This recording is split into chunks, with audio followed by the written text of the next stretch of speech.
नमस्कार, आप देख रहे हैं न्यूज 69 चैनल और मैं हूं आपके साथ अंकिता। चलिए रुक करते हैं खबरों की ओर। मध्य प्रदेश हाईकोर्ट ने गुरुवार को शिक्षक भर्ती होल्ड अभ्यर्थियों की दायर याचिकाओं की विस्तृत सुनवाई हुई। चीफ जस्टिस सुरेश कुमार केत और जस्टिस विवेक जैन की डिवीजन बेंच ने 13% फॉर्मूले पर राज्य सरकार से जवाब तलब करते हुए सरकार से पूछा कि 13% भर्तियों को क्यों होल्ड रखा गया है, क्योंकि हाईकोर्ट का कोई भी ऐसा आदेश नहीं था।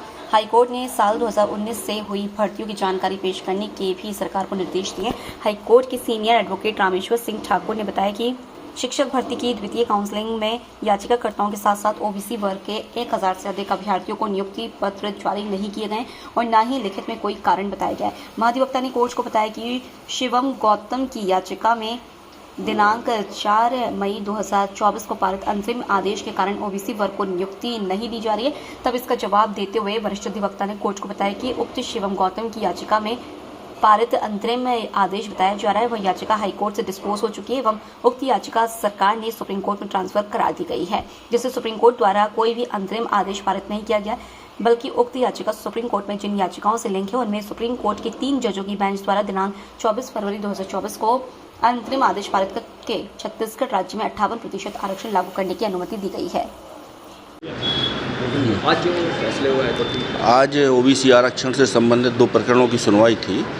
जो होल्ड अभ्यर्थी हैं शिक्षा भर्ती से संबंधित वो याचिकाएँ थी। जो मध्य प्रदेश शासन ने एक अधिसूचना जारी की थी कि याचिका क्रमांक 18/105/2021 में पारित अंतरिम आदेश के तहत इन अभ्यर्थियों को होल्ड किया गया, वो याचिका खारिज हो गई।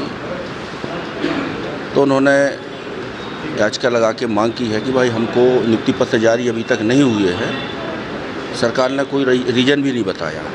तो इस प्रकरण पे आज बहुत लंबी बहस हुई है और महाधिवक्ता के द्वारा कोर्ट को अवगत कराया गया एक प्रकरण का शिवम गौतम वाला प्रकरण है, जो मध्य प्रदेश शासन ऑलरेडी सुप्रीम कोर्ट ट्रांसफ़र करा चुका है। उसमें जो हाईकोर्ट ने अंतरिम आदेश पारित किया था उसका हवाला दिया।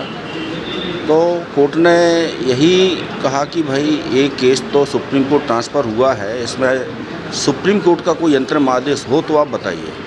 तो सुप्रीम कोर्ट का कोई अंतरिम आदेश नहीं है कि आप 87 पर रिजल्ट जारी करें, 13 होल्ड करें, पहली बात।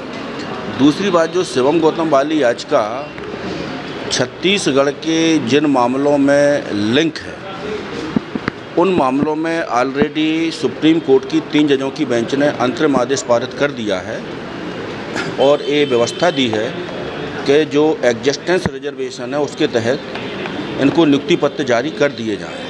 तो वो आदेश मध्य प्रदेश हाई कोर्ट ने भी जारी करने के लिए महाधिवक्ता से कहा।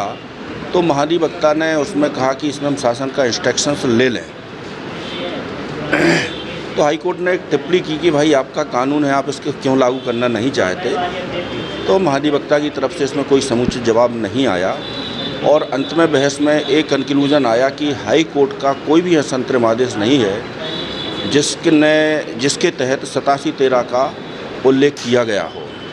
एक याचिका है जो हरिशंकर बरोदिया, जो कि एससी कम्युनिटी के कैंडिडेट द्वारा दाखिल की गई थी, उस याचिका का लेख किया आज की सुनवाई में। तो कोर्ट ने उसको खारिज कर दिया कि भाई एससी कैंडिडेट ने फाइल की है और इसकी ग्रीवेंस अलग है, इसके आधार पर आप जो होल्ड के फार्मूले की बात कर रहे हैं वो यहाँ लागू नहीं है। भाई कानून पर स्टे नहीं है तो कोई भी सर्कुलर, चाहे जीएडी का हो चाहे महाधिवक्ता का हो, कानून के सुपरसीड करके कोई भी प्रोसीडिंग नहीं की जा सकती है। और माननीय न्यायालय द्वारा अंतरिम आदेश पारित करके कहा गया है कि जो ओबीसी के 13% पद हैं, ये पद भरे नहीं जाएंगे, ये पद खाली रखे जाएंगे जब तक कि ये याचिका डिसाइड नहीं होती, क्योंकि अक्सर विभाग ये करते हैं कि वो वैलिडिटी समाप्त हो गई और भर्ती क्लोज कर दी। तो उस पर भी आज माननीय न्यायालय ने अंतरिम आदेश पारित कर दिया है और इसकी सुनवाई 4/4/2025 को नियत की है और ये डायरेक्शन दिया है कि 2019 से लेकर के सारे क्रोनोलॉजिकल इवेंट्स कोर्ट में दाखिल किए जाएं और इसको फाइनली डिसाइड करेंगे। अगले जो भर्ती होंगे उसमें जो 13% है वो होल्ड रखा जाएगा, संज्ञान में देते हैं। भाई अभी तो 13% होल्ड कर ही रहे हैं, उस पर अभी कोई हाई कोर्ट का फाइनल वर्डिक्ट नहीं आया है। छत्तीसगढ़ राज्य के आदेश को लागू करने के लिए महाधिवक्ता ने इंस्ट्रक्शन के लिए समय लिया है। आगे जो भर्तियाँ होंगी जो भर्तियाँ आगे हो रही वो तो अभी 87 पे ही जारी कर रहे हैं लोग। इसी तरह की और खबरें देखने के लिए बने रहे हमारे साथ, देखते रहिए News 69 चैनल। जब तक के लिए धन्यवाद।